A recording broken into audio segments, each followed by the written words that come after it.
الحمد لله نحمده ونستعينه ونستغفره ونؤمن به ونتوكل عليه ونعوذ بالله من شرور أنفسنا ومن سيئات أعمالنا من يهده الله فلا مضل له ومن يضلله فلا هادي له ونشهد أن لا إله إلا الله وحده لا شريك له ونشهد أن سيدنا وسندنا ومولانا محمدا عبده ورسوله أرسله بالحق بشيرا ونذيرا وداعيا إلى الله بإذنه وسراجا منيرا اللهم صل على محمد وعلى آل محمد كما صليت على إبراهيم وعلى آل إبراهيم إنك حميد مجيد اللهم بارك على محمد وعلى آل محمد كما باركت على إبراهيم وعلى آل إبراهيم إنك حميد مجيد أما بعد فأعوذ بالله من الشيطان الرجيم بسم الله الرحمن الرحيم ما يفعل الله بعذابكم إن شكرتم وآمنتم وكان الله شاكرا عليما صدق اللہ العظیم۔ حضرات علماء کرام، محترم بزرگوں، دوستوں، بھائیوں، ساتھیوں، آج اس حوالے سے آپ کے ہاں حاضری کی سعادت ملی ہے کہ قرآن پاک کا درس اہتمام کے ساتھ ہوتا ہے اور 5 پارے مکمل ہو گئے ہیں۔ سب سے پہلے تو اس خوشی کا اظہار کرنا چاہوں گا کہ قرآن پاک کے درس کا اہتمام ہو، یہ خوشی کی بات ہے۔ قرآن پاک کا ہم پر حق ہے، جس طرح قرآن پاک پر ایمان لانا ہم پر قرآن پاک کا حق ہے، قرآن پاک کو پڑھنا قرآن پاک کا ہم پر حق ہے، اسی طرح قرآن پاک کو سمجھنا ہم پر قرآن پاک کا حق ہے۔ ظاہر بات ہے، اللہ کا کلام ہے، میرے لیے ہے۔ جب میں یہ سمجھتا ہوں کہ اللہ نے مجھ سے باتیں کی ہیں تو مجھے اللہ کی باتیں سمجھنی چاہیے۔ مجھے سمجھنی چاہیے نہیں سمجھنی چاہیے؟ عقیدہ تو ہمارا یہ ہے کہ کلام کس کا ہے؟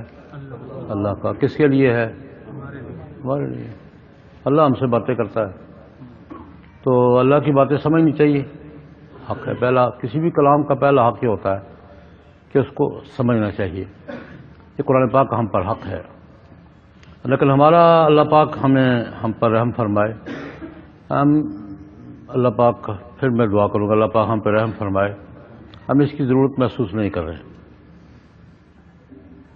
اتفاقاً کہیں مل گئی بات تو ہو گئی، ورنہ اہتمام کر کے ہم قرآن پاک کو سمجھنے کی کوشش کریں، یہ ہمارے ایجنڈے میں ابھی تک یہ بات نہیں ہے۔ اس سے اگلی بات، قرآن پاک میں کون باتیں کرتا ہے؟ کون باتیں کرتا ہے؟ اللہ۔ کس سے کرتا ہے؟ ہم سے۔ نماز میں کون باتیں کرتا ہے؟ ہم۔ کس سے؟ نہ اس کی سمجھتے ہیں نہ اپنی سمجھ۔ وہ کیا کہہ رہا ہے مجھے کچھ پتہ نہیں، میں کیا کہہ رہا ہوں مجھے کچھ پتہ نہیں۔ یہ بات میں نے غلط تو نہیں کہی؟ غلط بات تو نہیں کی میں نے؟ وہ کیا کہہ رہا ہے یہ سمجھتا ہوں مجھے کہہ رہا ہے، کچھ پتہ نہیں کیا کہہ رہا ہے۔ میں کیا کہہ رہا ہوں یہ جان کے بعد معلوم کر کے اس کو کہہ رہا ہوں، کیا کہہ رہا ہوں کچھ پتہ نہیں۔ اللہ پاک ہمارے حال پہ رحم فرمائے، دعا ہی ہو سکتی ہے اور کیا ہو سکتا ہے۔ اللہ پاک ہمارے حال پہ رحم فرمائے۔ اور میں ایک بات عرض کیا کرتا ہوں کہ اتنا پروٹوکول دنیا میں کسی گفتگو کا نہیں ہے اتنا اس گفتگو کا ہے۔ وضو کرتا ہوں، کپڑے چیک کرتا ہوں، بدن چیک کرتا ہوں، جگہ چیک کرتا ہوں، قبلہ رخ چیک کرتا ہوں، اللہ اکبر کہہ کے باتیں شروع کرتا ہوں۔ کس سے شروع کرتا ہوں؟ ہاتھ باندھ کے بھی کرتا ہوں، ہاتھ چھوڑ کے بھی کرتا ہوں، گھٹنوں پہ ہاتھ رکھ کے بھی کرتا ہوں، زمین پہ سر رکھ کے بھی کرتا ہوں، کرتا چلا جاتا ہوں، تو کچھ پتہ نہیں کیا کہہ رہا ہوں۔ یہ بات جو ہے نا، یہ ہمیں اس پہ غور کرنا چاہیے۔ میں نے پہلی بات یہ گزارش کی ہے کہ ہمیں اپنے اس طرز عمل پہ غور کرنا چاہیے، اس کی باتیں بھی سمجھنی چاہیے اور اپنی بھی سمجھنی چاہیے کہ نہیں سمجھنی چاہیے؟ سمجھنی چاہیے۔ گفتگو کا مزہ ہی تب ہے نا، دو آدمی آپس میں باتیں کر رہے ہیں، یہ اس کی سمجھ رہا ہے نہ اس کی سمجھ رہا ہے، تو اس بات اس گفتگو کو کیا کہتے ہیں؟ دو آدمی آپس میں باتیں کر رہے ہیں، نہ یہ اس کی سمجھ رہا ہے نہ وہ اس کی سمجھ رہا ہے، کیا کہتے ہیں اس کو؟ بہرحال اچھی بات ہے جہاں بھی قرآن پاک کے فہم کا کوئی ذوق پائے، کسی درجے میں پایا جائے، مبارک کی بات ہے۔ قرآن پاک کو سمجھنے کا اصل حق تو یہ ہے، اصل حق جس کو پہلا درجہ کہتے ہیں، وہ یہ ہے کہ میں قرآن پاک کی زبان سیکھوں، اس درجے کی سیکھوں کہ قرآن پاک کو سمجھ سکوں، جس کو پہلا سورس کہتے ہیں۔ یہ سیکنڈری سورس ہے جو ہم کرتے ہیں، درس سن لیا، کوئی تفسیر پڑھ لی، یہ سیکنڈری سورس کہلاتا ہے کہ چلو یار کچھ نہ کچھ پتہ تو چلے نا۔ ایسے اصل قرآن پاک کا حق کیا ہے؟ کہ قرآن پاک کی کلاس ہو، درس ہو، تھوڑی بہت گرامر ہو، میں عربی اتنی جانتا ہوں کہ قرآن پاک کو پڑھ رہا ہوں، سمجھ رہا ہوں قرآن پاک کیا کہتا ہے۔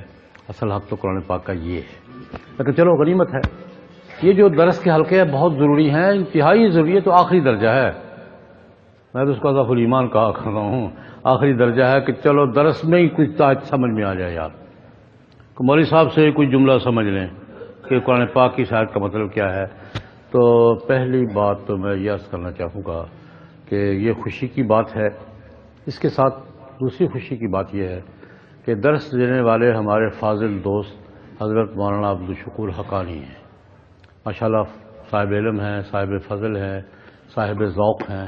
مجھے خوشی ہوئی کہ ایک تو درس ہو رہا ہے جو خوشی کی بات ہے، اور درس دینے والے ثقۃ صبر، بھی راستے میں بات ہو رہی تھی، ثقۃ ثبت مولانا عبدالشکور حقانی درس دے رہے ہیں، اور یہ تسلی ہے کہ الحمدللہ قرآن پاک کا درس فہم آپ صحیح طریقے سے اس کے مدارج طے کر رہے ہو۔ مجھے ایک بات تو یہ عرض کرنی تھی جو میں نے کر دی ہے، دوسری بات یہ عرض کرنا چاہوں گا کہ آپ نے 5 پارے مکمل کیے، میں نے 5ویں پارے کی آخری آیت پڑھی ہے، چھوٹی سی، میں نے جو تلاوت کی ہے نا قرآن پاک کی آیت، یہ 5ویں پارے کی آخری آیت ہے۔ اس میں اللہ رب العزت نے ایک بات سمجھائی ہے ہمیں، بس وہ میں سمجھانا چاہتا ہوں، پھر آپ سمجھ جائیں۔ اللہ رب العزت نے اپنے عذاب کی بات کی ہے۔ اللہ نعمتیں بھی بہت دیتا ہے، دیتا ہی وہ، اور دیتا کون ہے؟ ہمارے پاس جتنی بھی نعمت ہے کس کی ہے؟ کوئی ایسی چیز جو اللہ کے سوا کہیں اور سے آئی ہو؟ ہمارے وجود کے اندر، ہمارے ماحول کے اندر پوری کائنات 3 دائرے ہیں نا، یا میرا وجود ہے یہ 5 ساڑھے 5 6 فٹ کا وجود، 2 من 2.5 من کی لاش، اس کے اندر جو کچھ بھی ہے، ویسے یہ دنیا کی پیچیدہ ترین مشینری ہے، یہ جس کو تولیں گے تو 2 من نکلے گی۔ چمڑے کے ایک باریک غلاف کے پیچھے دنیا کی سب سے پیچیدہ مشینری ہے یا نہیں ہے؟ اس ایک مشینری کو سمجھنے کے لیے پورا میڈیکل سائنس کا علم ہے، ہزار سال سے۔ میڈیکل سائنس کا موضوع کیا ہے؟ انسانی باڈی، یہ چمڑے کے اندر جو ہڈیاں ہیں، یہ گوشت ہے، پٹھے ہیں، دانت ہیں، یہ خون ہے، یہ جو بلغم ہے، یہ سسٹم ہے نا۔ میڈیکل سائنس کا سارے کے سارے موضوع کیا ہے؟ یہ 4-5 یہ جو چیزیں میں نے گنی ہیں، یہ چمڑے کے باریک غلاف کے اندر جو مشینری ہے نا، میڈیکل سائنس یہ اسی پہ بات کر رہی ہے۔ ایک بات میں کبھی کچھ سوچتا ہوں، جو یہ میڈیکل سائنس اور جنرل سائنس ترقی کرتی جا رہی ہے، مجھے قرآن پاک کی یہ آیت جو ہے نا بار بار یاد آتی ہے۔ اللہ پاک نے کہا تھا سنریہم آیاتنا فی الآفاق وفی انفسہم حتی یتبین لہم انہ الحق۔ کیا عجیب بات کی ہے۔ اللہ پاک کہتے ہیں میں اپنی نشانیاں تمہیں نشانیاں مانگتے تھے وہ، ما تأتیہم من آیہ آپ کیا نشانی کیوں نہیں آئی، فلاں نشانی کیوں نہیں آئی، فلاں نشانیاں اللہ پاک کہتا ہے یار اتنی نشانیاں دکھاؤں گا، اتنی نشانیاں دکھاؤں گا، کائنات میں بھی دکھاؤں گا، تمہارے اندر وجود کے اندر بھی دکھاؤں گا، تمہیں ماننا پڑے گا کہ میں ہوں۔ www.darsuquran.com اتنی نشانیاں دکھاؤں گا کائنات میں بھی، سنریہم آیاتنا فی الآفاق، خلا میں، مریخ میں، سورج میں، چاند میں، زہرہ میں، یہ کائنات میں، خلا میں، فضا میں دکھاتا ہی رہوں گا، وفی انفسہم، اور تمہارے سر سے لے کر پاؤں تک کے اندر یہ اس پہ کیا کچھ ہے یہ بھی دکھاتا رہوں گا، اور دکھاؤں گا کس لیے؟ تاکہ تمہیں سمجھ آ جائے کہ انہ الحق۔ سمجھ آ رہی ہے کہ نہیں آ رہی؟ کچھ سمجھ آ رہی ہے کہ نہیں آ رہی؟ یہ یار اتنی پیچیدہ مشینری کس نے بنائی ہے؟ بنانے والا کون ہے؟ کیوں بنائی ہے؟ کیسے بنائی ہے؟ ہم سے تو نہیں بنتی یار، ہمیں تو اللہ پاک نے صاف کہہ دیا یار سارے مل جاؤ، سارے اکٹھے ہو جاؤ، مکھی بنا کے دکھا دو، سارے اکٹھے ہو جاؤ یار، ایک مکھی بنا کے دکھا دو، تو یہ بن جائے گی؟ خیر اللہ پاک اپنی نشانیاں دکھاتے ہیں۔ اللہ پاک نے یہ ذکر کیا اس آیت سے پہلے، عذاب کا ذکر کیا منافقین کے لیے، ان المنافقین فی الدرک الاسفل من النار ولن تجد لهم نصیرا، منافقین تو جہنم کے سب سے نچلے طبقے میں ہوں گے۔ عذاب کا ذکر کیا، پھر اللہ پاک نے کہا یار میں بار بار عذاب کا ذکر کرتا ہوں، یہ کروں گا اور یہ کروں گا، کرے گا عذاب، نعمتیں بھی بے شمار دیتا ہے، پھر پکڑتا بھی ہے کہ نہیں؟ اس کا اپنا قانون کیا بیان کیا ہے؟ لئن شکرتم لازیدنکم ولئن کفرتم ان عذابی لشدید، میری نعمتوں کا شکر ادا کرو گے تو نعمتوں میں اضافہ کرتا چلا جاؤں گا، اور اگر ناشکری کرو گے تو پکڑتا بھی بہت سخت ہوگا۔ اپنا ضابطہ یہ بیان کیا، استاذن ربک لئن شکرتم لازیدنکم، اگر میری نعمتوں پر شکر ادا کرو گے تو نعمتوں میں کیا کروں گا؟ اضافہ کروں گا، لیکن اگر ناشکری کی تو کیا کروں گا؟ ان عذابی لشدید۔ وہاں تو یہ بات کہی نا، یہاں یہ کہا یار مجھے تمہیں سزا دینے میں کوئی شوق نہیں ہے، بڑے مزے کی بات کی ہے، میں نے تمہیں سزا دے کے کرنا کیا ہے؟ ما یفعل اللہ بعذابکم، یار عذاب میں نہیں دیتا تم لیتے ہو، میں اس کا ترجمہ یوں کیا کروں، میں عذاب نہیں دیتا یار، جب تم دھکا کرتے ہو تو پھر مجھے کچھ کرنا پڑتا ہے نا، میں عذاب نہیں دیتا تم عذاب لیتے ہو، جب حد سے بڑھ جاؤ گے ناشکری میں نافرمانی میں تو کچھ تو کروں گا نا پھر۔ لئن شکرتم وآمنتم، اللہ پاک فرماتے ہیں اگر تم شکر پر قائم ہو اور ایمان پر قائم ہو تو مجھے تمہیں عذاب دے کے کرنا کیا ہے؟ میں تو شاکر اور علیم ہوں۔ اللہ پاک نے عذاب کا فلسفہ بیان کیا کہ مجھے کوئی شوق نہیں ہے تمہیں جہنم میں ڈالنے کا، مجھے کوئی شوق نہیں ہے تمہیں سزا دینے کا، یہ تمہاری اپنی کرتوتیں ہیں۔ دیکھیے چھوٹی سی مثال دیتا ہوں، کائنات ہے نا، کائنات کو چھوڑیں، ایک آدمی ہے، انسان ہے، ٹھیک ٹھاک صحت مند ہے، دھکے سے زہر کھا لیا اس نے، کیا ہوگا؟ کیا ہوگا؟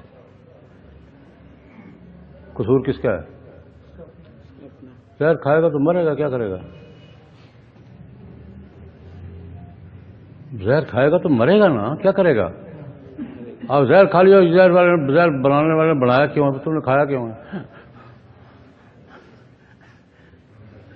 نہیں کھاتے نا۔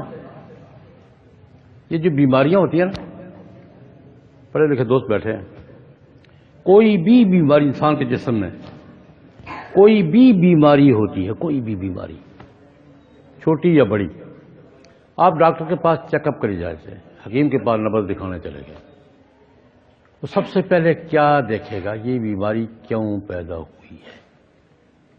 سبب دیکھے گا یا نہیں دیکھے گا؟ شوگر کیوں ہوئی ہے؟ یہ بلڈ پریشر ہائی کیوں ہوتا ہے؟ یہ کولیسٹرول کیوں چڑھ گیا اس کا؟ یورک ایسڈ کیوں بڑھ گیا ہے؟ یہ کیوں پر بحث کرے گا یا نہیں کرے گا؟ کبھی کوئی بیماری بغیر سبب کے بھی ہوئی ہے؟ میں میڈیکل سائنس والوں سے پوچھا کرتا ہوں، یار کبھی کوئی بیماری چھوٹی سی بھی کسی سبب کے بغیر ہوئی ہے؟ تو یہ مصیبتیں بغیر سبب کے کیسے آ جاتی ہیں؟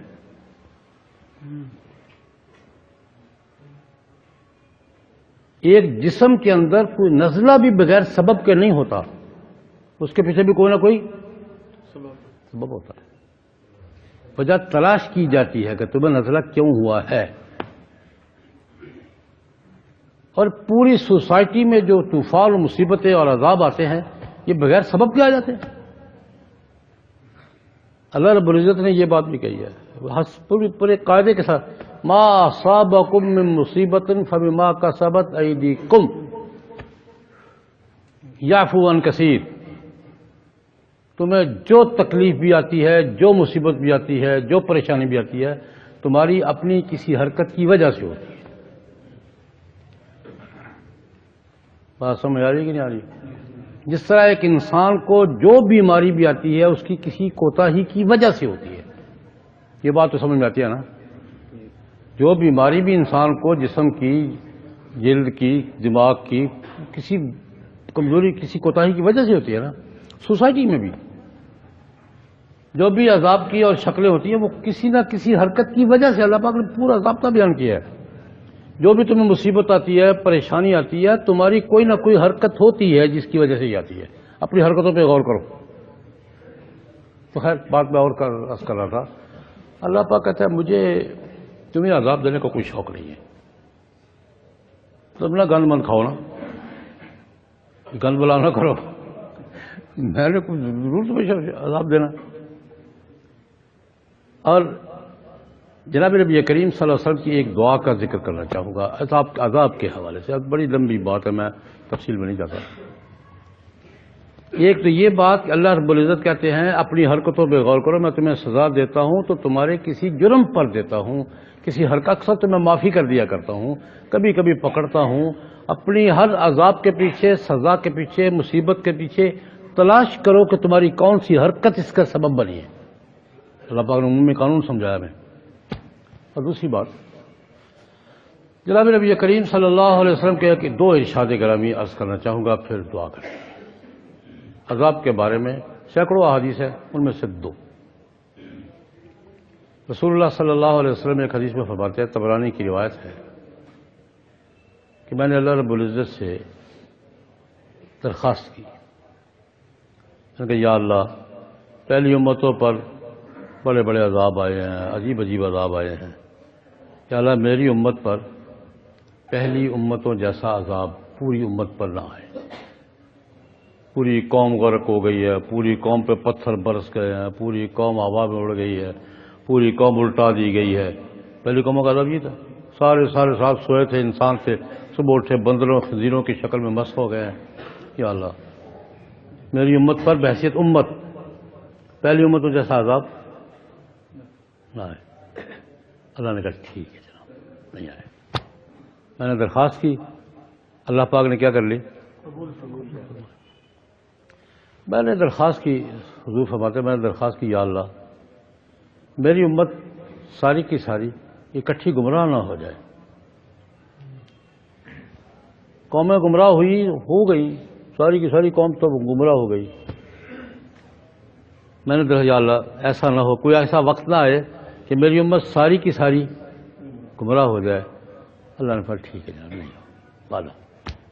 یہ ایک درخواست بھی کیا ہو گئی؟ اہل حق رہیں گے ہر دور میں، قیامت تک رہیں گے۔ تیسری درخواست یا اللہ میری امت پہلی امتوں کی طرح اکٹھی تباہی نہ ہو جائے، کہیں ساری ختم ہی ہو جائے، امتیں ختم ہو گئی، نام و نشان نہیں ملتا ان کا۔ اللہ فرمایا ٹھیک ہے نہیں ہوگا۔ وعدہ رہا. آئیں گی مصیبتیں، ادھر آئی ادھر ٹھیک ہیں، ادھر آئی ادھر ٹھیک ہیں، ادھر آئی ادھر ٹھیک ہیں، لیکن امت پوری کی پوری ختم ہو جائے میرا وعدہ نہیں ہوگا. 3 باتیں اللہ پاک نے قبول فرمائی. چوتھی درخواست کی، یا اللہ یہ امت آپس میں نہ لڑے. ہو جاتی تو کام نبٹ جاتا یار. یہ چوتھی درخواست بھی ہو جاتی تو کام نمٹ نہ جاتا سارا. اللہ نے فرمایا نہیں جناب، یہ تو لڑیں گے، دنیا تماشا دیکھے گی. اتنا لڑیں گے، اتنا لڑیں گے، اتنا لڑیں گے کہ دنیا تماشا دیکھے گی. یہ تو ہوگا، یہ اللہ نے یہ ہوگا. ہر چیز پہ لڑیں گے، ہر وقت لڑیں گے، ہر بات زمین پہ لڑیں گے، رشتے پہ لڑیں گے، زبان پہ لڑیں گے، قوم پہ لڑیں گے، وطن پہ لڑیں گے، مذہب پہ لڑیں گے، ہر چیز پہ لڑیں گے. یہ تماشا دنیا دیکھے گی، یہ تو ہوگا. ایک حدیث میں جناب نبی کریم مستدرک حاکم کی روایت ہے، جناب نبی کریم صلی اللہ علیہ وسلم نے ارشاد فرمایا، میں اپنی موجودہ کیفیت کی طرف توجہ دلانا چاہ رہا ہوں. نبی کریم صلی اللہ علیہ وسلم نے ارشاد فرمایا کہ میری امت پر خدا جب ناراض ہوگا نا تو پہلی امتوں جیسا عذاب نہیں آئے. بات ہے کہ سارے غرق ہو گئے، سارے آگ میں جل گئے، سارے تباہ کر دی، نہیں، تو اللہ کا وعدہ نہیں ہوگا. میری امت پر خدا کی ناراضگی کے اظہار کی شکلیں مختلف ہوں. www.darsequran.com 3 شکلیں ہوں گی. میری امت پر جب خدا ناراض ہوگا نا، ویسے ایک بات درمیان میں عرض کروں، ذرا غور فرمائیں. اس وقت ہماری جو مجموعی کیفیت ہے مسلمانوں کی، ہر جگہ مجموعی کیفیت پہ ایک نظر ڈالیں اور یہ سوچیں، یہ اللہ کے راضی ہونے کی علامت ہے یا ناراض ہونے کی علامت ہے؟ اللہ ہم سے راضی ہو تو یہ حشر ہو ہمارا. کیوں جی؟ بات ذہن میں آئی ہے کہ نہیں آئی؟ ہماری مجموعی کیفیت جو ہے ہماری پوری دنیا میں، ہماری اجتماعی کیفیت ایک لمحے کے لیے سوچیں، کیا یہ بتاتی ہے خدا ہم سے راضی ہے یا یہ بتاتی ہے خدا ہم سے ناراض ہے؟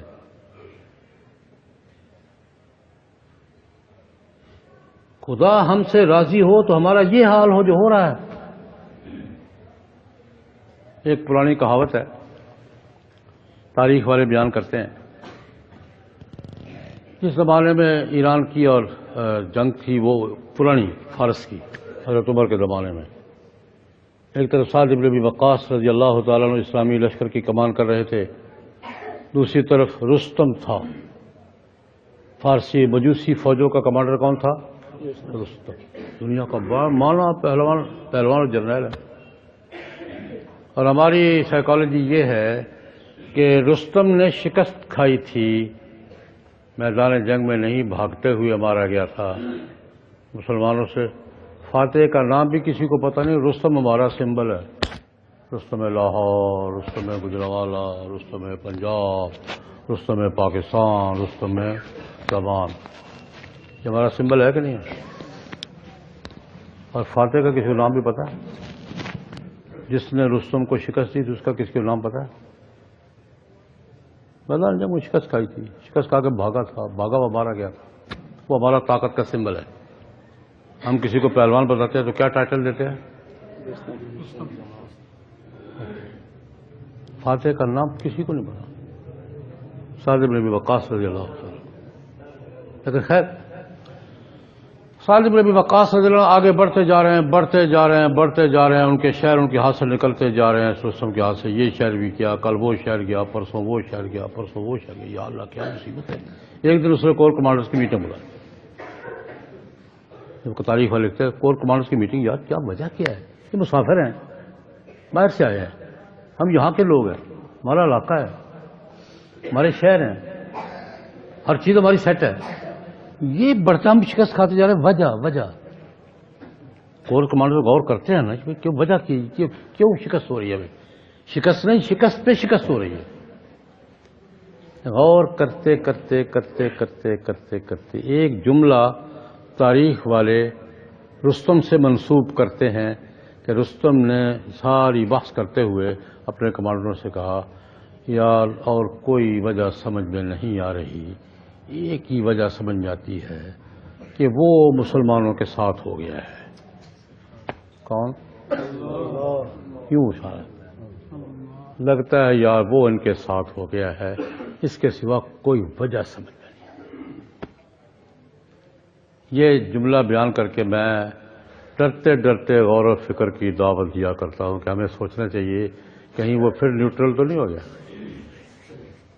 کیا یار بھگتو، تم میری کون سی بات مانتے ہو کہ میں تمہیں شیلٹر دوں؟ کیوں؟ کہیں ایسی بات تو نہیں ہوگی یار تم کوئی کون سی بات مانتے ہو، تمہیں کیوں شیلٹر دوں؟ جاؤ بھگتو۔ ہمیں ان کے حوالے نہیں کر دیا لوگوں نے کہ بھگتو یار، خود ہی بھگتو، میرا کوئی تعلق نہیں۔ ایسی بات تو نہیں ہوگی کہیں، ہمیں غور کرنا چاہیے۔ جناب نبی کریم صلی اللہ علیہ وسلم نے فرمایا کہ میری امت پر خدا کے عذاب کی صورتوں میں ایک صورت یہ ہوگی کہ آپس میں لڑیں گے لڑیں گے لڑیں گے لڑیں گے، دنیا تماشا دیکھے گی۔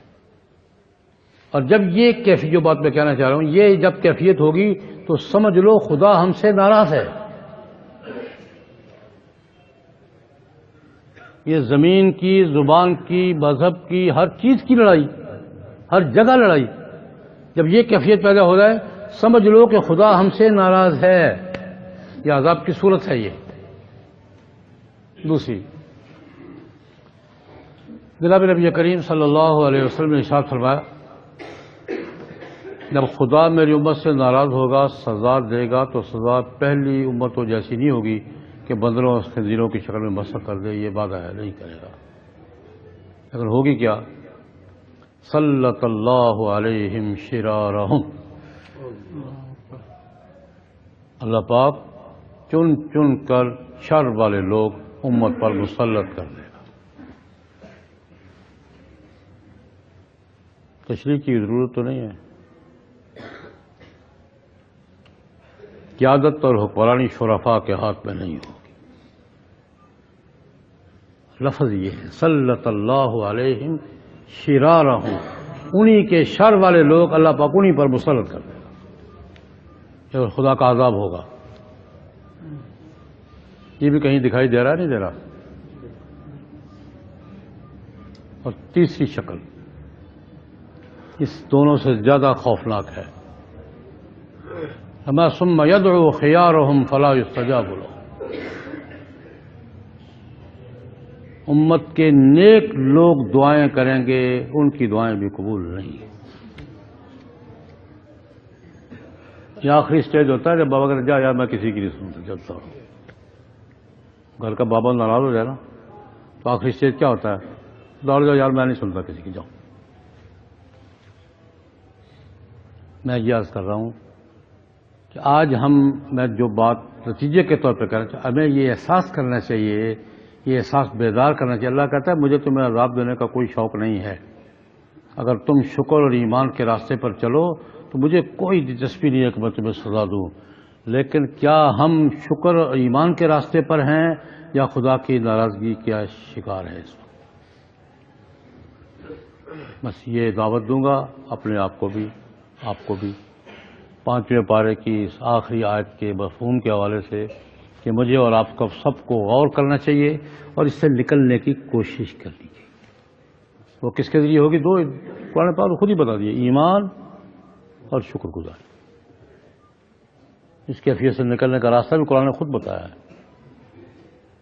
لئن شکرتم فآمنوا، اگر تم شکر گزاری کرو، ایمان پر قائم رہو، ایمان کے تقاضے پورے کرو، میں نے تمہیں سزا دے کے کیا کرنا ہے؟ آیت کا لفظی ترجمہ ما یفعل اللہ بعذابکم، اللہ تمہیں سزا دے کے کیا کرے گا؟ ان شکرتم وآمنتم، اگر تم شکر گزاری کرو اور ایمان پہ قائم رہو، وکان اللہ شاکرا علیما، اللہ تو شکر قبول کرنے والا ہے، سب کچھ جاننے والا ہے۔ تم اپنا راستہ سیدھا کرو، اپنا رخ سیدھا کرو اور اللہ کے شکر اور ایمان کے ساتھ اللہ کی نعمتوں کو سمیٹو۔ اللہ پاک ہم سب کو توفیق عطا فرمائے۔ یہ چند گزارشات میں نے عرض کر دی ہیں، اللہ پاک قبول فرمائے۔ الحمدللہ رب العالمین والصلاۃ والسلام علی سید المرسلین وعلی آلہ واصحابہ واتباعہ اجمعین۔ مولا کریم قرآن پاک کے درس دو جگہ چل رہے ہیں یہاں، مولا کریم ان کو استقامت کے ساتھ تسلسل کے ساتھ تکمیل کی توفیق عطا فرما۔ مولا کریم شوق میں اضافہ فرما، وقت میں اضافہ فرما، عمل میں اضافہ فرما، قرآن پاک کا فہم عطا فرما، ہمیں قرآن پاک پر عمل کی توفیق عطا فرما، قرآن پاک کی خدمت کے مواقع نصیب فرما، خدمت کی توفیق عطا فرما، اور قرآن پاک کی برکات ہم سب کو دنیا اور آخرت میں نصیب فرما۔ قرآن پاک اور جناب نبی کریم صلی اللہ علیہ وسلم کی سنت کے ساتھ محبت نصیب فرما، اطاعت نصیب فرما، فرما برداری نصیب فرما، اور مولا کریم دونوں جہانوں میں ہمیں رحمتیں، برکتیں، سعادتیں، کامیابیاں نصیب فرما۔ www.darsequran.com